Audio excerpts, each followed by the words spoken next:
ما عاد يرعبني ظلم يهددني لا شيء أخسره. اعوذ باللہ من الشیطان الرجیم، بسم اللہ الرحمن الرحیم، السلام علیکم ورحمۃ اللہ وبرکاتہ۔ مومنین کرام، قرآن پر مختلف قسم کے اعتراضات کیے جاتے ہیں۔ آج ایک اور اعتراض کے ساتھ آپ کی خدمت میں حاضر ہوں، جس کا میں جواب دوں گا۔ قرآن کے اندر یہ کہا گیا ہے، جو مستشرقین ہیں اور جو سوشلسٹ قسم کے لوگ ہیں، لبرلز، انہوں نے یہ اعتراض کیا ہے کہ قرآن کے اندر ایک عجیب ہی قسم کی، یعنی معاذ اللہ ثم معاذ اللہ، بیہودہ زبان استعمال کی گئی ہے۔ اس کے لیے انہوں نے جس آیت پر اعتراض کیا ہے وہ آیت سورہ القلم ہے، اور اس کی آیت نمبر 13 ہے۔ سورہ القلم آیت نمبر 13 جو آپ کی اسکرین کے سامنے آ رہا ہے، اللہ تبارک و تعالیٰ اس کے اندر فرماتا ہے وَأُتُلٍّ بَعْدَ ذَلِكَ ذَنِيمٌ، یعنی وہ ایک بد مزاج انسان ہے، اور اس کے اوپر کیا ہے کہ وہ ذنیم بھی ہے۔ اب اس ذنیم کو انہوں نے معنی کیا ہے کہ حرام زادہ، ٹھیک۔ بعض جو ہے ہمارے علماء نے، جو کہ ترجمے پر اتنا زیادہ کمانڈ نہیں رکھتے، انہوں نے بے شک اس کو زنا لکھا ہے، لیکن اس کا ہرگز مقصد نہیں ہے کہ ذنیم سے مراد یہ ہے کہ زنا، ولد الزنا ہو، ٹھیک۔ ولد الزنا کی معنی اس میں سے نہیں نکلتی، یہ میں آپ کو مختلف جو لغات ہیں اس میں سے ثابت کروں گا۔ لیکن پہلے ایک آپ کی خدمت میں عرض کرتا چلوں، شاید کوئی کل اعتراض کرے۔ دیکھیے، قرآن کے اندر سخت الفاظ استعمال ہوئے ہیں، بے شک استعمال ہوئے ہیں، لیکن وہ اخلاق کے دائرے میں ہوئے ہیں۔ ایسا نہیں ہے کہ گندی اور بیہودہ زبان استعمال کی جائے، ایسا قرآن کے اندر نہیں ہوا ہے۔ جیسا کہ تبت یدا ابی لہب وتب، یہ کہہ دیا کہ شل ہو جائے ابو لہب کے ہاتھ۔ اس کے بعد سورہ نحل کی آیت جو آپ کی اسکرین کے سامنے آ رہی ہے، سورہ نحل کی آیت نمبر 58، وَإِذَا بُشِّرَ أَحَدُهُمْ بِالْأُنثىٰ ظَلَّ وَجْهُهُ مُسْوَدًا وَهُوَ كَظِيمٌ۔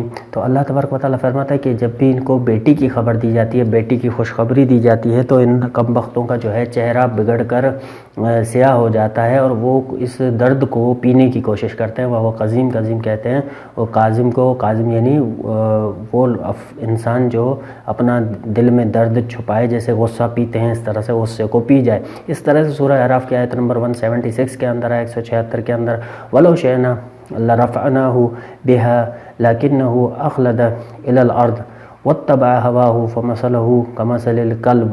اللہ تبارک و تعالیٰ نے زیادہ سے زیادہ جو لفظ استعمال کیا ہے وہ یہی کیا ہے، ان کو کہا ہے کہ ہم تو ان کو چاہتے تھے کہ ان کے درجات رفیع کریں، لیکن اس نے اپنے ہوائے نفس کے اندر خود کو اتنا گم کر دیا ہے کہ کوئی ایک کتے کی مانند ہو گیا۔ یہ کتے کا لفظ استعمال کیا ہے، لیکن یہ نہیں کہ بیہودہ زبان ہو، یعنی کوئی گالی گلوچ ہو یا فوش باتیں ہوں، جس طرح سے ماں بہن کی گالی دی جاتی ہے، جس طرح سے ولد الزنا کہا جاتا ہے، یہ قرآن کے اندر نہیں آیا۔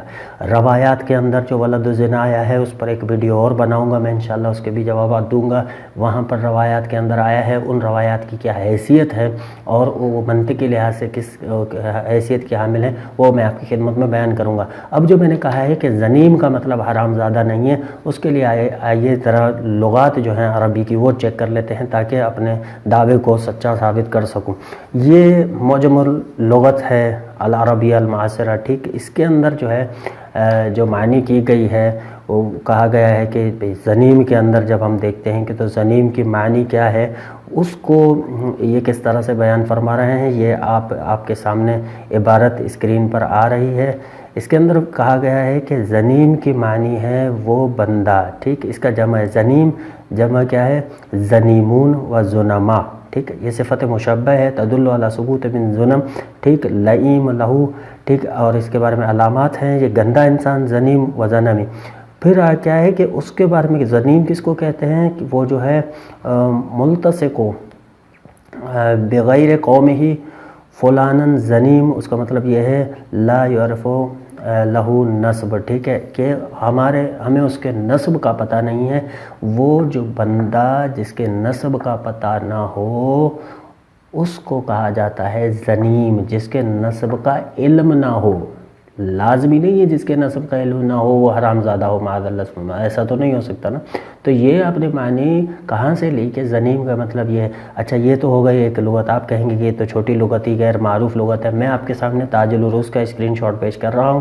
تاج العروض کے اندر ذنیم کی کیا معنی کی گئی ہے، ذرا غور کیجیے گا، ٹھیک ہے۔ فرماتے ہیں کہ وَالذَّنِيمُ الْمُسْتَلْحَقُ فِي قَوْمِ لَيْسَ مِنْهُ، وہ بندہ جو ملحق ہونا چاہے ایک قوم سے لیکن اس قوم سے اس کا تعلق نہ ہو، وہ دوسری قوم کا ہو، ٹھیک، اس کو کہا جاتا ہے زنیم. یعنی زنیم وہ ہے جو کوشش کرے کہ کسی اور قوم سے خود کو منسوب کرے.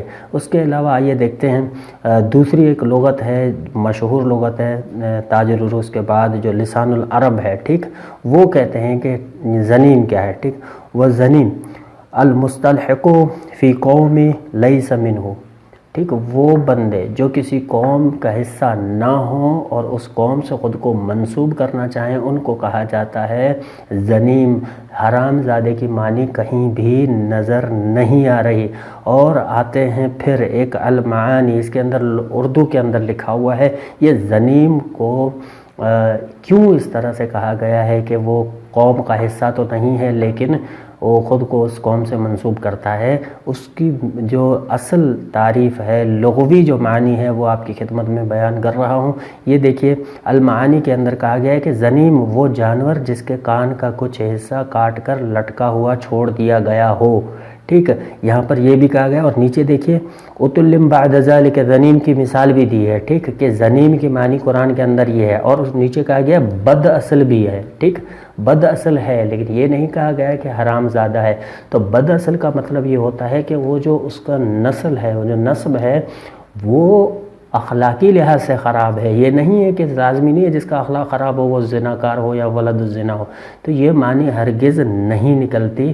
کچھ حصہ کٹا ہوا کیوں کہا ہے؟ کیونکہ جس طرح سے جانور کا حصہ کٹا ہوا ہوتا ہے، اور بعض جگہوں پر یہ بھی کہا گیا بعض لغات کے اندر کہ وہ حصہ جو لٹک رہا ہوتا ہے، جو اضافی ہوتا ہے، یعنی اس جانور کے جسم کا حصہ نہیں ہوتا، اضافی حصہ ہوتا ہے. تو اسی طرح سے قوم جو زنیم اس فرد کو کہتے ہیں جو ایک قوم کا حصہ نہ ہو، ایکسٹرا ہو، اضافی ہو.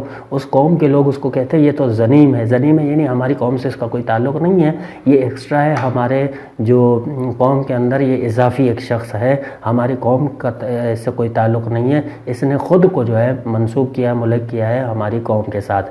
تو یہ عرائض تھے. قرآن کو سمجھنے کے لیے اگر منصف مزاج ہو کر نیوٹرلٹی ہو اور نیوٹرل بندہ بن کر دیکھے تحقیق کی نیت سے، تو قرآن اس کے لیے بالکل ہی ایک بہترین کتاب ہے ہوگی. لیکن ہمارے یہاں مسئلہ یہ ہے کہ ہم آتے ہی ہماری اپروچ ہی نگیٹو ہے، ہم آتے ہی اعتراض کے لیے ہیں، تو اس لیے جو ہے کوششیں کرتے، ہاتھ پیر مارتے ہیں، لیکن کوئی فائدہ نہیں ہوتا. یہ میری 7 منٹ کی کلپ، 8 منٹ کی کلپ کے اندر آپ کو 3-4 جو ہے میں نے حوالے دے دیے ہیں لغت عرب سے. اس سے آپ کی ہی کم علمی ثابت ہوتی ہے کہ آپ کو لغت کا پتہ ہی نہیں ہے کہ کس لفظ کی کیا معنی ہے. خداوند متعال سے دعا ہے کہ خدا ہمیں یہ توفیق عطا فرمائے کہ ہم قرآن کو سمجھیں اور اس کے معارف پہ عمل کریں. وعلیکم السلام ورحمۃ اللہ وبرکاتہ.